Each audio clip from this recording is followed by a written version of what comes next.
This episode is brought to you by Vitally.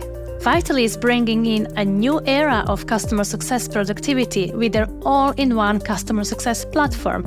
Vitally gives you unmatched visibility into your company's health and success, and now you can measure operational strategies on customer outcomes at scale with goals directly in Vitally.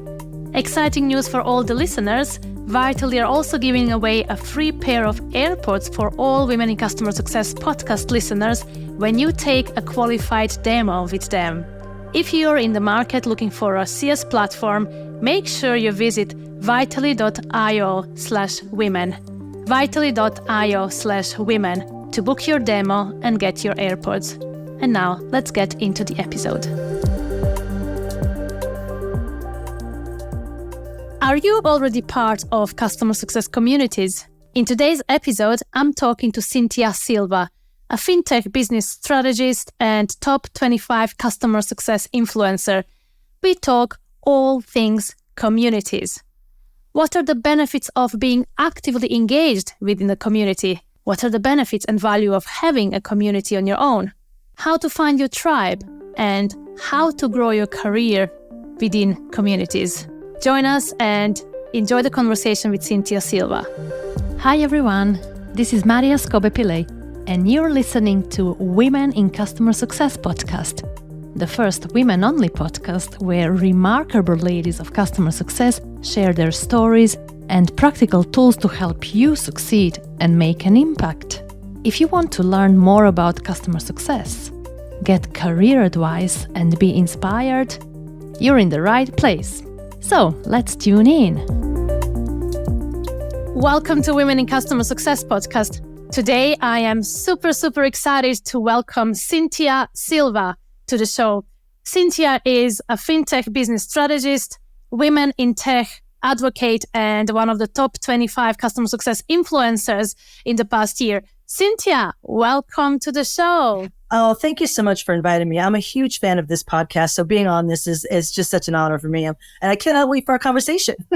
Yes. So just very much in short, before we get to the main thing today, what is it that we want to talk about today? What are you so passionate about? Yeah, I think I like to geek out on all things customer success, but I do think one of the things that have been super influential for me and my journey here has been communities. And I know you're a huge advocate, right? And obviously you have your own community. So I would love to dig into that and anything else, wherever the conversation takes us. Okay, I'm super excited about that. Let's start with something lighter. I would like the listeners to get to know you a bit better. So where are you based? New York City. What is your next travel destination or something on your bucket list? Oh, I was just talking about this. So next bucket list item, Berlin. Yeah, very nice. Oh, it's currently Euro 2024 over there. Okay, how many languages do you speak? 2, English and Spanish. Oh la la, amazing.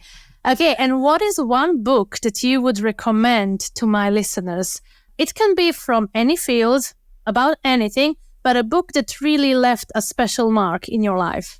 Yes, I love books. I'm addicted to audiobooks. I'm listening to them all the time. So I have 1,000 I could recommend, but the one that really this year has really impacted me, it's called Linchpin by Seth Godin. It is a brilliant book. Have you read it?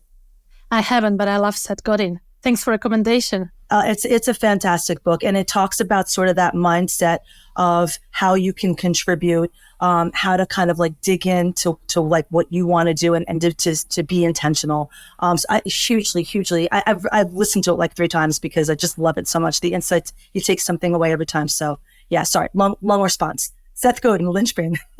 No, but it's a wonderful recommendation, and I can feel the energy and passion coming about a book, so I'm definitely going to check it out.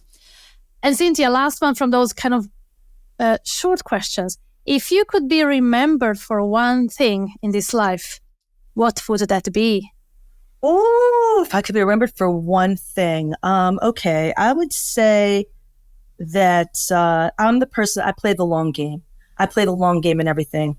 in my personal relationships, professional relationships, the way I view things. And that just goes back to like really, really being intentional. And I think when you want to make an impact in any way, it is about the long game. It's not the short wins, it's the long ones.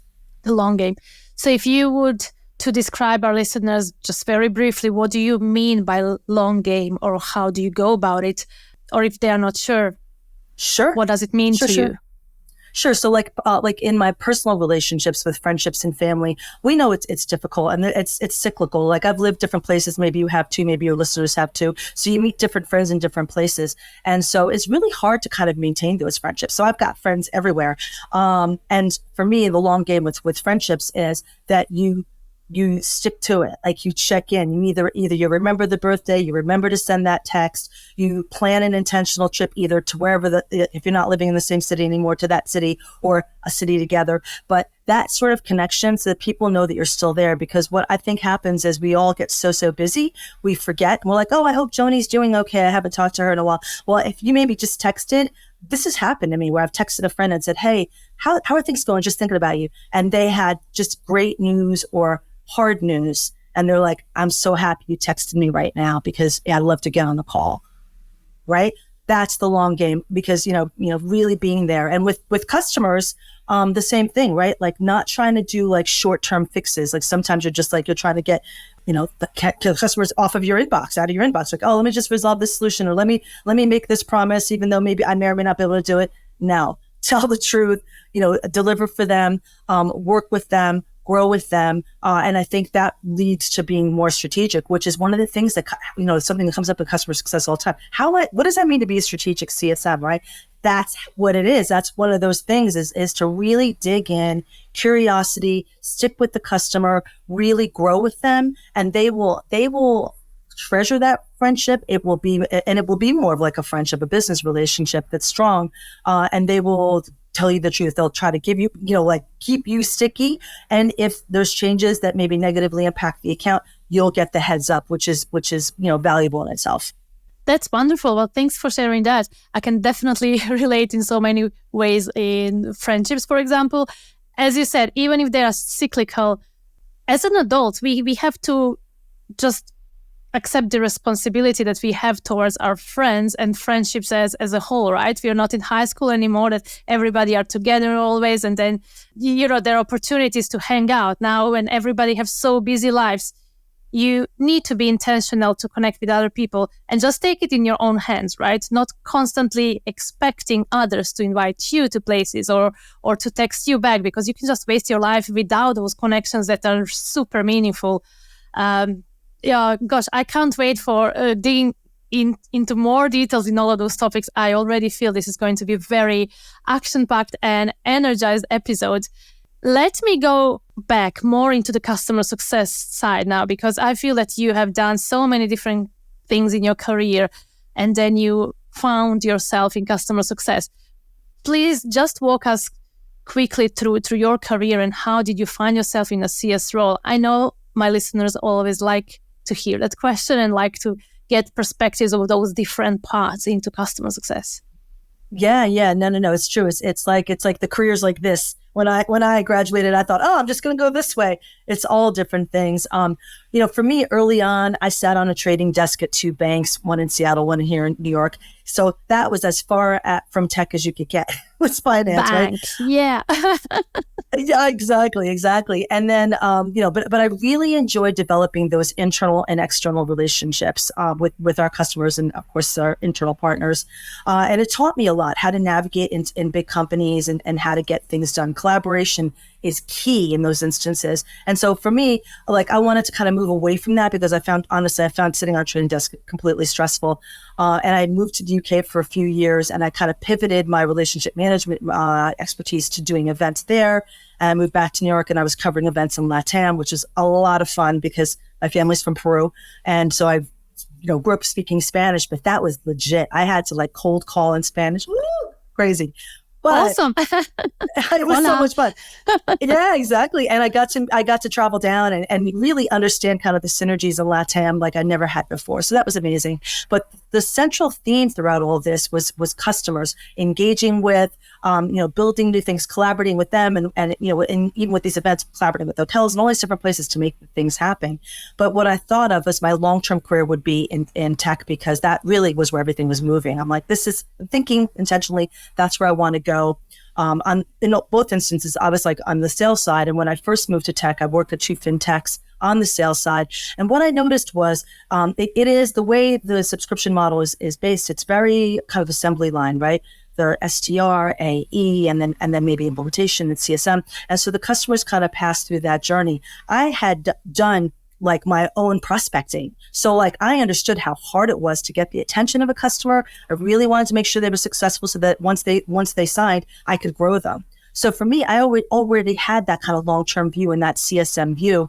And so when I was thinking about it, when I was working on the sales side in tech, I thought, really, where you get the runway is on the post-sale. And customer success is where you've got the customer.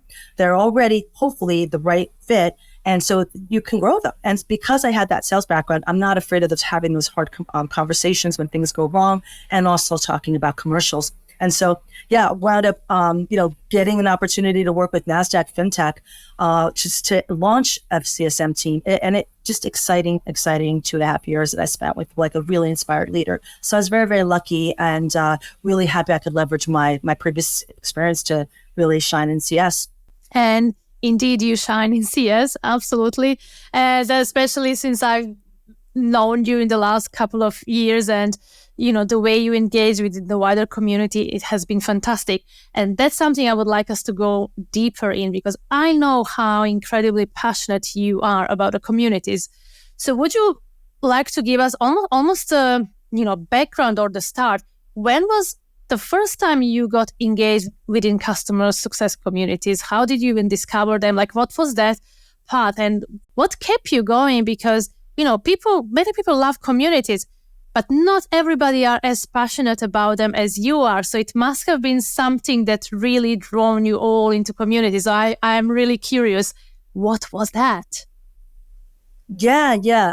Well, it's funny. And this goes back to the pandemic. I lived through the whole thing in New York City. It was so crazy. They kept calling this ground zero. It was horrible. So it was really stressful, right? That. And then, business just kind of shut down. So I was still in sales roles then. And so I realized how are people dealing with this? And I realized everybody's going on these micro communities online. And so really I started digging in there. And then I said, well, not just sales. I want to understand the marketing and the customer success perspective. So I started joining some broader communities. But what I found then and what I have found now, especially in customer success, because I think this is one of the most supportive communities, whether you are in formal community or not, people like to help each other. And it's a space where you can be vulnerable. And people will empathize and especially in CS, right? That's what we do.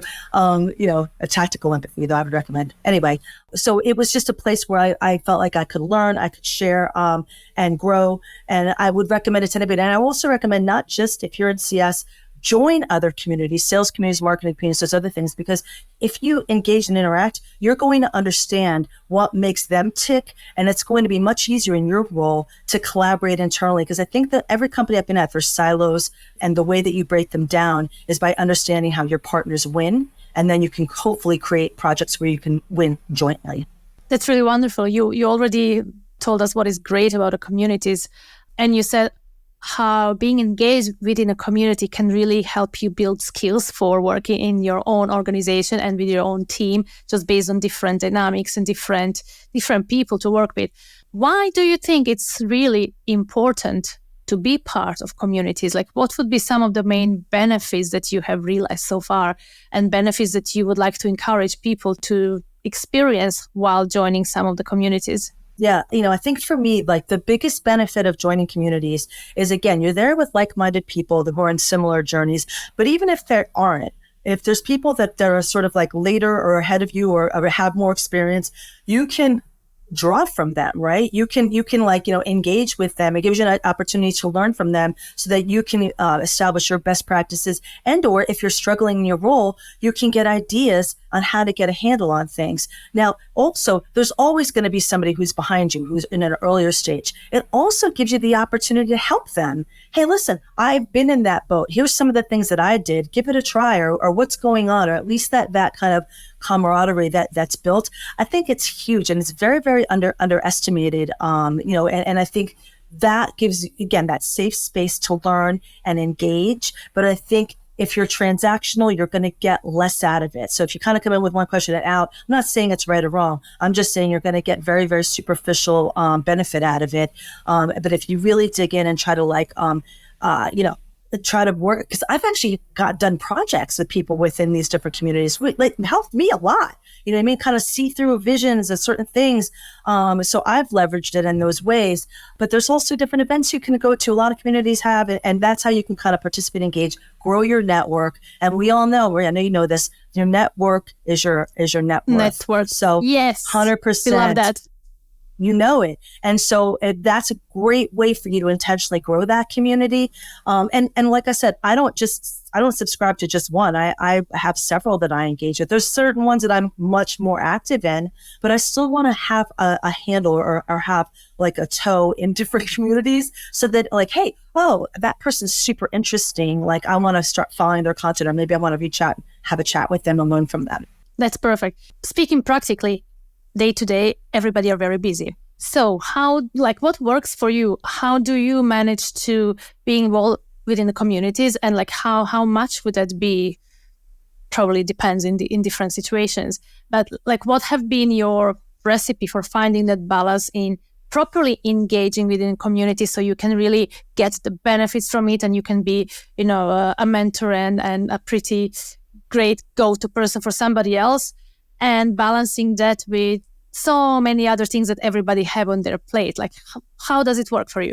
Yeah, no, that's such a great point, Maria, too, because I think so many people are like, well, if I need to be there every single day and I need to be, like engaging every single day. Like that's like, and no one can do that. I don't even think it's healthy because, you have work commitments. Work and family always come first. Actually, family comes first. That's number one. Okay, let's get that clear. So you need to, you need to fill your cup with the things, that like family is the number one thing, right? Make sure they're taken care of and you're having time with them. And then of course, work, you need to, that's a priority. You need to make sure that you're staying on top of that. But I think the boundaries on work, right? Because I think with this remote hybrid environment, sometimes that gets crazy. That's a way to kind of like to cusp it, to say, okay, I'm going to stick to 9 to 5. And then once or twice a week, I'm going to like go to a community event. Like, so there's certain communities that have like weekly meetings. You don't have to go every week, but maybe you want to go once a month, a couple times a month. Put it on your calendar. I call it scheduling time with yourself. And I usually do that. It's like that time blocking, right? Like any tasks that I don't like to do at work, I time block for, because I'm like, I'm going to avoid them. But if it's on my calendar, it's an appointment with myself, and then I'm going to be happy when it's done. That's what I would suggest for customer success. And now, especially with these communities, a lot more in-person events are happening. I would absolutely recommend attending those. Absolutely, whenever you can, because that's really like that person-to-person engagement, I think is so valuable. It's next level. Because like you're just together, like it's so nice to be together and to meet, and like, God, you're a real person. You're not just that cube on Zoom. You know what I mean? So I think protect your calendar always. Be intentional. You don't have to be in the doggone communities every single day. You don't have to even be every single week. I think consistency can be once a month, but I think it should be intentional. And I think it's going to help you. It's a way for you to upskill yourselves. And by the way, what I've noticed too is, I know a lot of smart people that are busy too. They're not, many people are not involved in communities. That alone is an advantage for you. You have this network of peers that you can draw information and ideas from. So why not leverage? So many benefits from really being engaged within the community. As you mentioned, leverage the collective intelligence that you're getting from those groups, leveraging, somebody's resources and best practices and the conversations and the help that can get, or being involved in projects. As you said, you've been already in project with some people from those communities that very likely might have not happened if you haven't been there. What about getting exposure? I do see, and I believe there is such a huge correlation between being involved actively within communities and developing a personal brand in the same way. How did that play out for you? Like, I have some of my opinions, how I have seen you kind of shine and grow very often through the communities, but I would like to hear from you. How did those communities help you really exponentially expand your personal brand? Yeah, I'm really glad you brought that up, Maria, because I really feel like a career coach told me this once: you are a business of one. And as such, when you go into the business world, like you should, and a lot of times we're not good advocates for ourselves. And I'll say I'm one of those. You surprisingly, you think that like, oh, this is a person who's got it all together. No. And I think one of the ways you can take control. No, it's true. I'm a human. What can I say? I'm not perfect. But I do think that that establishing a personal brand, and again, with your network, is so valuable, because that's something that you cannot, no one can take away from you, and you determine what that is. And so for me, I felt like, I think visibility, like I don't do social media except for LinkedIn, because there's so many distractions. I'm just like, that's the professional network, whatever, that's where I went. And so for me, it kind of married itself to communities, because that's where I would find out about different communities or different events. And then I'd see thought leaders, and I'm like, God, I love, that's how I found you. I was like, oh, she's interesting. I'm definitely going to follow her, want to see her content. You know what I mean? I wanted to know what was happening. And so I think it's scary, but I think the way that you really kind of take it to the next level is to start writing about whatever your journey is. And I would recommend everyone do that, because we all have a point of view. I would recommend it, but you don't have to do it. That's what worked for me. That's a way to do it. There's different ways you can do your branding, but that's what I chose to do, was to say, here's some of the things that I'm doing. Here's some of my frustrations. Here's what I've learned. For me, I was kind of tying like my sales background and how I felt like it made me successful in customer success, the things that crossed over. And so I had a lot of people come to me, ping me on the side and say, I'm trying to do a pivot. Can we have a virtual coffee? And I'm like, of course we can. I'm going to always try to make time for people, because people made time for me. And so, anyway, I think that the communities, because I was engaged, because I was attending, because I was learning, because I was meeting so many people, I got really inspired. And I finally stopped being a chicken. And I would write content and I would just post it. That was it. And that's just me. Like I'm not judging anyone else, but I think that if you'd be surprised, like, and even now, like when I post anything, I have 5 people in mind. I'm like, these are the 5 people I'm thinking of when I'm sending this out. And if anyone else gets value of it, that's a plus. And I think if you keep that mindset and not look for the likes and whatever, then I think it's going to fill you up, and you're going to find your people. You're going to, like, if you are consistent and you stay consistent to your voice. And I think that I learned so much from that too.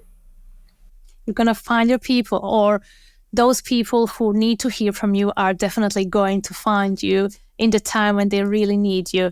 Which brings me to an interesting point. You mentioned you started posting on LinkedIn, and, in that way you're building your brand, but people hear about you. As soon as somebody, that's really just my opinion and based on what I've seen. As soon as you start posting on LinkedIn, in a way, you're creating a community around yourself, around your messaging, around your brand. And it without wanting to create community, people are drawn to you, and that's simply what happens. So speaking about communities, do you think you should be creating, or should people intentionally be creating their own communities, or joining existing ones, or both? Or how does it work? Or, in a way, you do have a community without it being a community, then should you be joining others? Let's just try to explore it. Maybe it has no sense, but I just wonder what are your thoughts on it? Well, first of all, I love that you pointed out that when you start posting and you draw people are drawn to your content, that is sort of community. I love that, because honestly, I've never thought of it that way, but you're right.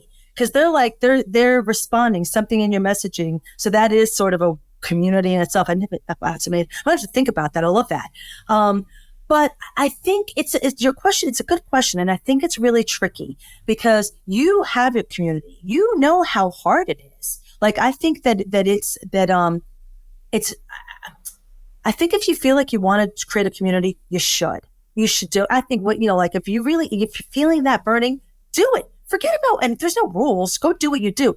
But I think it's great if I was going to do that, I'd be calling you. I'd be calling all the people that I know that have communities and say, hey, can we have a chat? I'm thinking of doing this thing. Tell me how it went for your journey, because you don't also want to bite off more than you can chew. Because I do think that it becomes bigger and bigger and bigger, and it can be, you don't want it to overtake your life and, all these sort of things, unless you want it to overtake your life. It could be a good thing, right? Right. So right. It really just depends. So I think that if you have that burning desire and you think that you have like a unique message or perspective that you want to kind of draw people to, I think do it. For me, I love the idea, but I think I've never been tested, but I'm sure I've got ADHD, because I'm just like, I want to be all part of everything. Oh gosh, I do the same thing. Yeah. So like, I just want to do it all. So for me, what I do is I just go deep into the like certain communities. And again, because of some of the friendships that I have, like just great friendships I've gotten, I've now helped other people with their communities. They're like, will you come be on the board? Will you come be on my steering committee? I'm like, me? Why do you want me? I'm like, I'll go. I don't know what you want from me.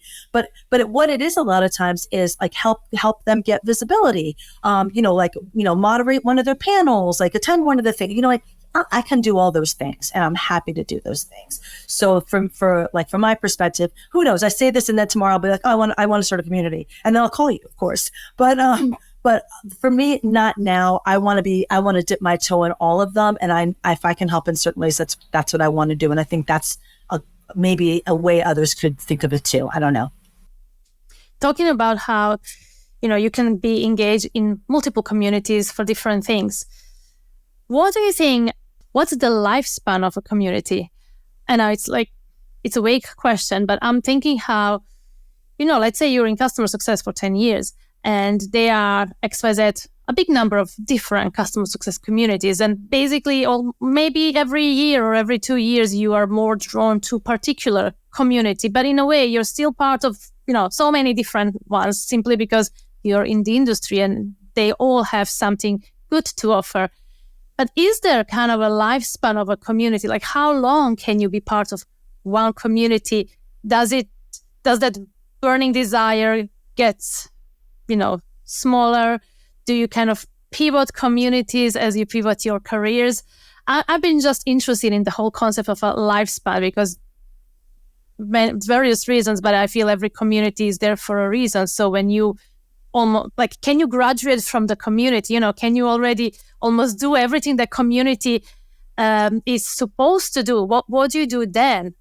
I mean, those are just some of my thoughts, because I feel that I outgrown some communities.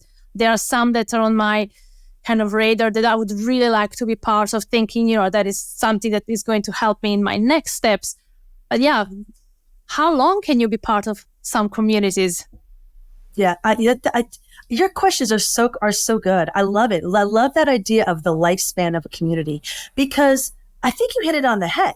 I think that there's different points in our life. Like, put it this way, where I told you, like, I first started joining communities during the pandemic. Before that, you would have never have caught me on an online anything. I'm like, I go see my friends. I go see my clients. I'm not getting on a flipping Zoom and having that like conversation. But I met so many more amazing people this way. So things change. So that's a great point. Like, there could be some communities that serve you based on a certain point of life, or your priorities change. Like, maybe you decide, hey, I'm going to go off the grid and I'm going to go on, to wherever, like some desert island, and go do something else. You know what I mean? That's going to be, and then, that doesn't mean that I don't care about it. It's just that your priorities change, and it's okay. And I do like that idea, or the visual of graduating. Like, hey, this was a great community. It served me really well. I was in, but now I need to graduate and go do this other thing. And that could be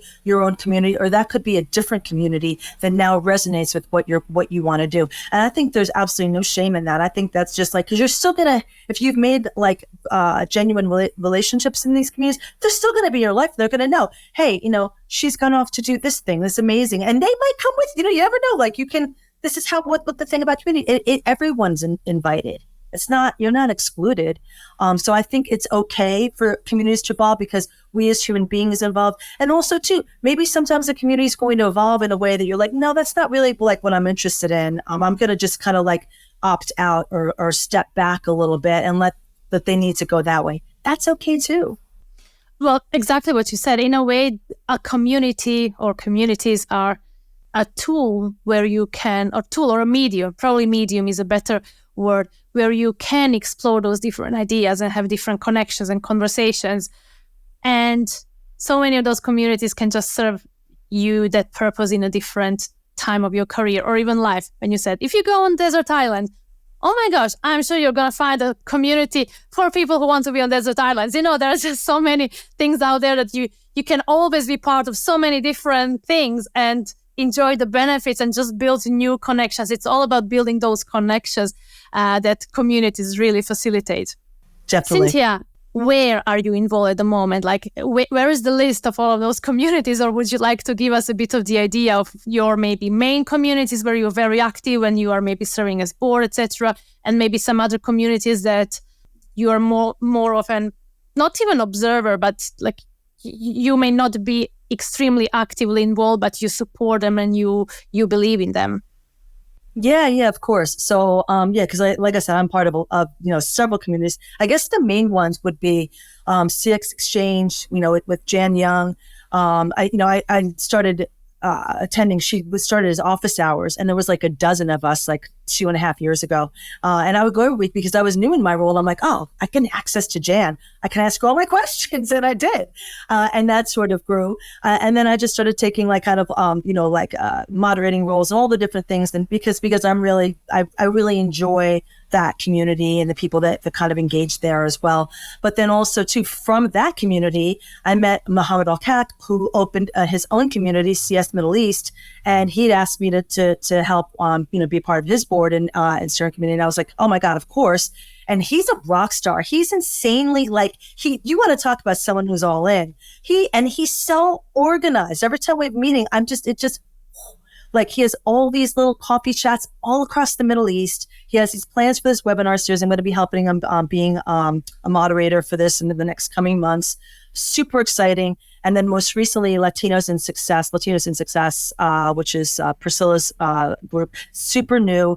And that's like basically we're starting with like just trying to get the Slack community going and then some monthly meetups and things like that. But I'm also part of RevGenius. I'm also part of Women in Revenue, obviously Women in Customer Success, Women in Customer Success, Jane Grover Teen.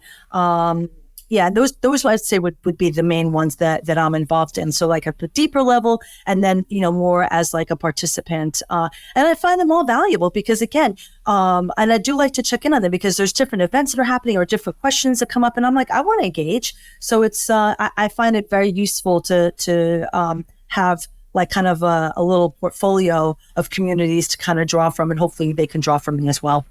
Thank you so much because this is like a wonderful list. Very, very comprehensive involvement. And as we're wrapping up, I'm sure some of the listeners are thinking, maybe it's time that I start my own community. So from all of your experiences in being super involved in various communities, if you would start a community from scratch, what would you try to avoid? Or what would you say not to do? Oh, yeah. And I guarantee you'll agree with this. I would say don't try to do everything at once. Don't open a Slack channel and then be like, oh, let's do a Slack channel. Let's do a podcast. Let's do, interviews, mock interviews. Let's do like events. If you're trying to do it all at once, I think you're going to go out of your mind. I think, it'd be more about like, who's the audience? Let's get people engaged. Let's meet for virtual or in-person events so that we can kind of learn from each other. Let's find out what sort of things makes sense in terms of like how we want the direction and then take it one at a time. Because I think if you try to do everything at once, and unless you're super organized, you could just dedicate every single day, doing that. I think there's going to be stop gaps. It's going to stop, go, as opposed to like a natural organic growth, right? Like, oh, we're at this stage now. A lot of people are seeing it and people that want to dig in and help. Let's now do this thing. You know what I mean? And then, and on and on and on. I definitely agree with that. I've seen it as one of my lessons as well, almost thinking that you need to create a whole portfolio of different things that community does. But then what may happen, you may just confuse or overwhelm people because no one is part of a community as a full-time as well, can't do all of it and can't attend so many things that you have in mind. So take it easy and take it with people together with and just bring them on the journey. That's great. Cinthia, I could speak to you for hours and hours about our communities. But as we are wrapping up, I'm just thinking, what would be your advice to people who don't believe in communities yet, simply because they never did that first step of joining one and being like actively involved, not just sign up for one of the channels and never look at them again? What's your advice? Yeah, you know what? I say to each his or her own. If you're not bought in yet, I think it's fine. But what I would recommend is if you don't, I say if you don't want to necessarily like join and like get involved in any of the typical events, find out who the leaders of the communities are, because every single leader of the communities that I've engaged with or learned from or whatnot are very interesting, have a perspective.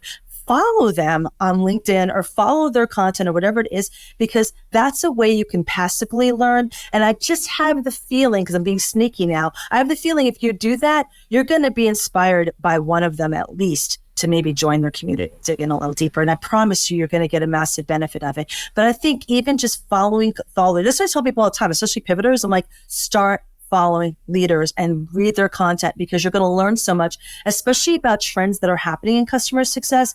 And especially like if you're on a job search too, like these are things you could speak to that are going to resonate with interviewers or even in your current job. Hey, this is what I'm seeing. This is the direction. How are we looking at this? So it's a sneaky way for you to find your passion, to learn from others, to be able to, help yourself and upskill yourself. And then maybe be inspired to the point to maybe like want to meet other people in a more formal setting, like a community. That's wonderful. Cinthia, thank you so much for coming to the show. I really appreciate all of your wisdom and really personal experiences related to being part of communities. Thank you. No, thank you so much. It's been such a great conversation. I could talk to you forever too, but it's good. Absolutely. Let's put a boundary out now until next time. But it's such a great conversation. I love this topic. I love your questions. So thoughtful and interesting. And thank you so much. Thank you, Cinthia. Thank you for listening. Next week, new episode. Subscribe to the podcast and connect with me on LinkedIn so you're up to date with all the new episodes and the content I'm curating for you. Have a great day and talk to you soon.